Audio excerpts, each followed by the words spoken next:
The first time I saw them was about the farmhouse. I'd been in the barn feeding the herd and thought I was late because the sun was already up. There they were, just above us, faintly glowing. I blinked slowly, but they were still there. The sky was full of feathers. I checked the barn. We hadn't used a manger for over 20 years. Half of it was around in the corner. Wise men don't get up this early if they can help it. And I'm sorry to break it to my dad like this, but I haven't been a virgin for a while now. We could hear them singing. And they had the voices of, well, angels. We tried to get their attention, but they were so far above us that perhaps they couldn't hear. We didn't expect it to last. Miracles never do. But after 2 weeks, they were still up there, gently flapping away and still singing. That's when folks start to complain. Yes, it is a miracle. So blessed are we. Perhaps I could be a little quieter. Such beautiful music, but I'm starting to get a headache.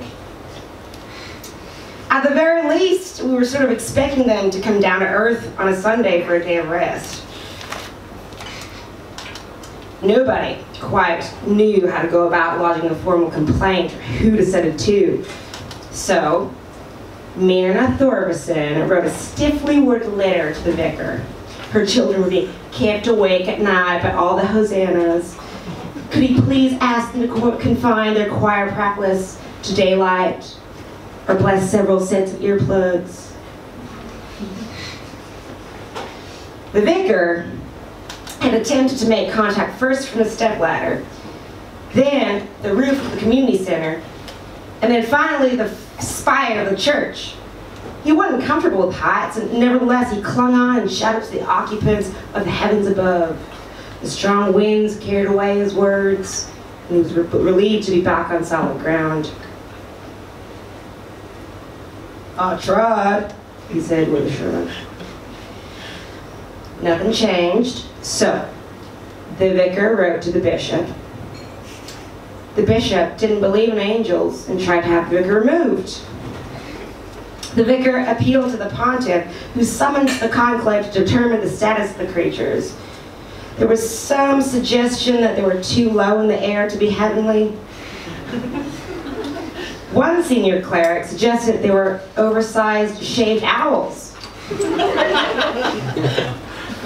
Whilst the ecclesiastical debate continued, Matthew, the neighboring farmer's 9-year-old son, decided to make an offering. His birthday was soon, and he had his heart set on a red plastic tractor. So he climbed up onto the roof of the barn, ready to offer up a short prayer and most of his mom's cooking sherry. The barn roof was not well maintained, and as the boy was about to crash through to a certain death, impaled on rusting farm implements, a winged creature swooped down and carried him to safety. This time, not just virtue was its own reward, there was also the sherry. The creature looked down at the bottle and the boy had saved.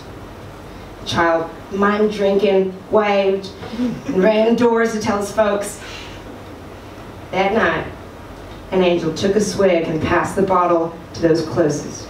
There wasn't much room, and they were stacked pretty deep. Some of the flock went astray that night. They came down to earth with a bump, smashed the window of a liquor store. No one was hurt, but the angels finally liked whiskey. The next day, an inebriated angel fell from the sky, killing Matthew's elder brother, Matthew, Mark, instantly. Mark had just finished feeding the pigs. The creature's wings had been both broken and thrashed wordlessly, its face a red mask of drunken terror. Matthew and Mark's father, a farmer from a long line of farmers, shot the creature in the head with his rifle, perhaps to put it out of its misery, perhaps to assuage his own. Though he had been a popular child, Mark's funeral was not well attended and took place out of town. There was no choir to speak of.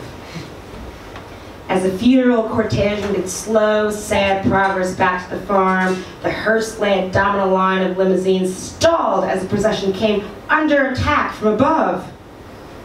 A heaven-sent mob had armed themselves with head-side stones to avenge their fallen brother. Under bombardment, close family and friends abandoned the vehicles for the relative safety of the farmhouse. The buffet and ham salad had been ransacked in reprisal for their disposal of the offending angel in the incinerator.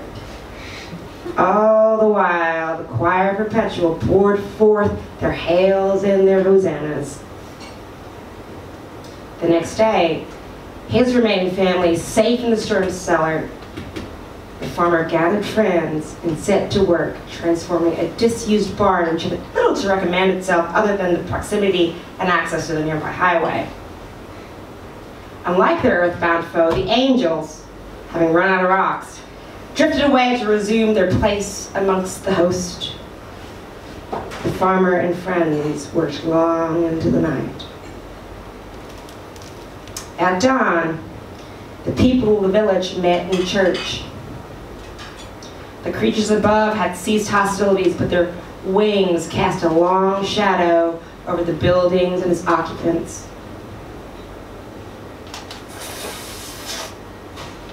They isn't people, was the first point of the farmer's argument. They ain't angels unless the church says so, was the second. The vicar offered no contradiction. They're a public nuisance, said Myrna Thorvison in her best hat. Vermin! Came another voice from the crowd. I'm not sure what I thought. They didn't speak. They looked like people. People with wings. If they could have talked, I think it would have been different. It wasn't a huge leap of faith or logic to the farmer's next point. If they weren't people, and they weren't angels, well then they must be animals. And the farmer knew exactly what to do with livestock. A Taste of Heaven opened its doors a few weeks ago. And already their burgers are incredibly popular. Even knowing where they come from, people can't get enough of them, and they are, albeit not literally, flying out the door. 100% meat is their claim. And if anyone thinks the logo of a golden halo above a bun is in poor taste, they have kept it to themselves. Well, until the conclave have reached a verdict, the state of the angels is ambiguous and vulnerable. In the meantime, the farmer is drawing up plans for a slaughterhouse. The angels, if that is what they are, make no attempt to move or avoid their fate. Sometimes one of them will get their hands on liquor and there'll be trouble. I've not eaten at the restaurant yet, though many in the village have. I drove down there and was going to go in, but I saw a figure out back, hunched and rooting through the bins. He was only caught in my headlights for a moment before flying away, but he no longer glowed. His blonde hair and feathers were matted with filth. The only trace he'd been there was a half-eaten burger in the dirt and a wrapper fluttering in the breeze. Thank you.